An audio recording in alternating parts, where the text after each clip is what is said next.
26th December 2004, a tsunami occurred in the Indian Ocean and it had a magnitude of 9.2 on the Richter scale.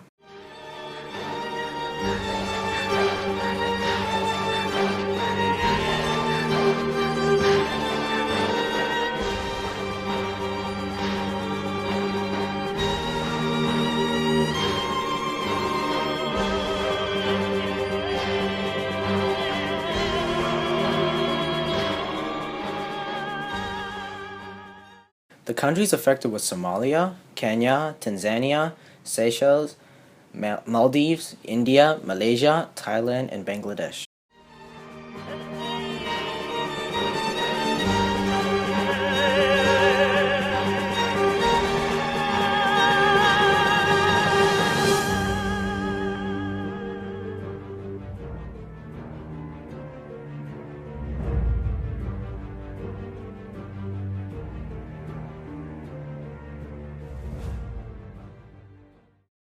There were many impacts that damaged the country immensely. For example, about 250,000 people died.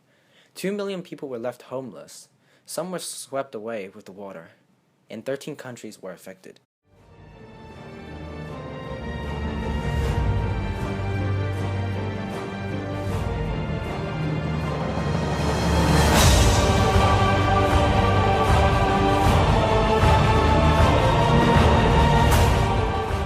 Some of the environmental impacts of the tsunami includes many of the country's crops were destroyed, which meant there was a lack of food and they had nothing to sell to other countries, so the economic sector was heavily damaged.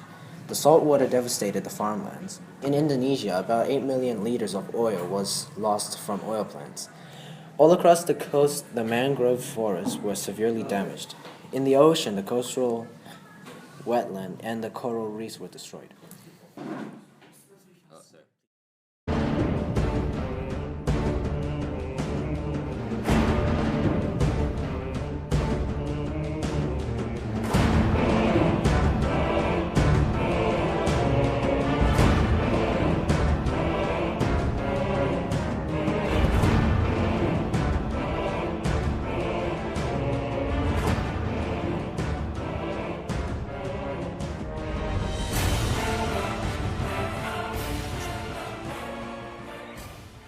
The economic impacts included millions of dollars having to be spent on rebuilding the cities that were devastated by the tsunami.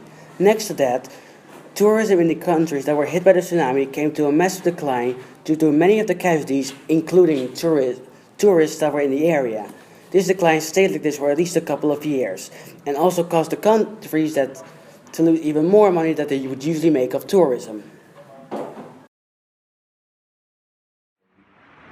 They don't really like to talk about it. The fact that they were there, they don't like to be reminded of it. But one story they did tell me, one of my friends told me that that even though you could tell that this wave was coming in, people didn't move.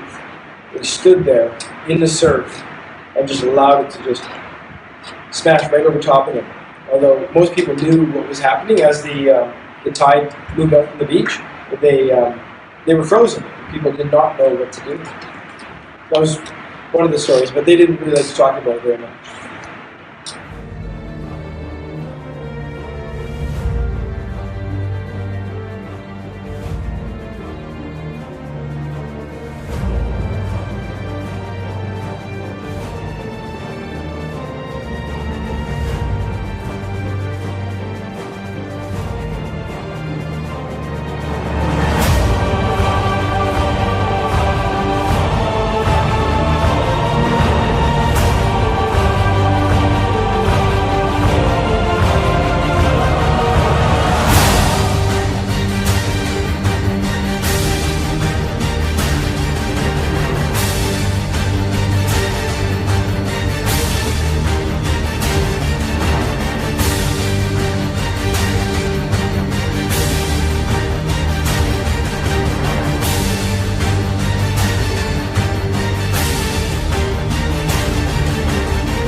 it's like Stalin said, one death is a tragedy, a million is a statistic. It's really hard to comprehend when 250,000 people get killed. And of course, I didn't know any of them. But again, and I've never experienced anything like that. So I don't have an emotional attachment for it, but I have been to Sri Lanka, the southern coast where it did hit. I've been to Thailand and Phuket where it was hit. And you can tell, especially when I was in Sri Lanka, it just happened 2 years before, and you can still see graves and you can still see damage that was caused by it.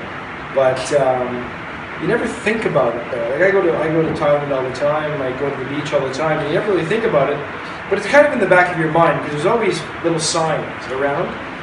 Tsunami evacuation route. Whenever I'm down on the ocean, especially, excuse me, places like that, it's always in the back of my mind to think, where would I go if something like this was about to happen? What would I do? And that's why when we go to Phuket, we always stay up on the hill where the tsunami couldn't hit. Whereas I'm not paranoid, but a little nervous about staying in places that are prone to getting flooding. Because if it happened in the middle of the night, you'd have, no chance. Well, a lot of people were killed on that one because it hit several countries. It also hit several countries that are highly populated. Indonesia is one of them. Where it hit in Thailand wasn't such a big deal, but Sri Lanka as well. Sri Lanka is just coming out of the civil war. But what I think is most amazing is actually how it seemed like there was a quicker response to this tsunami than there was to Katrina. And the failing of Katrina was that, the U.S. government, they dropped the ball completely on Katrina. Whereas you look at countries like Indonesia, Sri Lanka, Thailand and that, where generally they get more publicity. You would think that the United States, being as wealthy as it was, could have responded to Katrina faster than they did. But that's what I find very interesting about it, is actually I think that the countries hit by the tsunami in 2004 were actually rebounded faster than New Orleans did. There's places in New Orleans that are still derelict, people don't live there, and I think the scars are stronger there than they are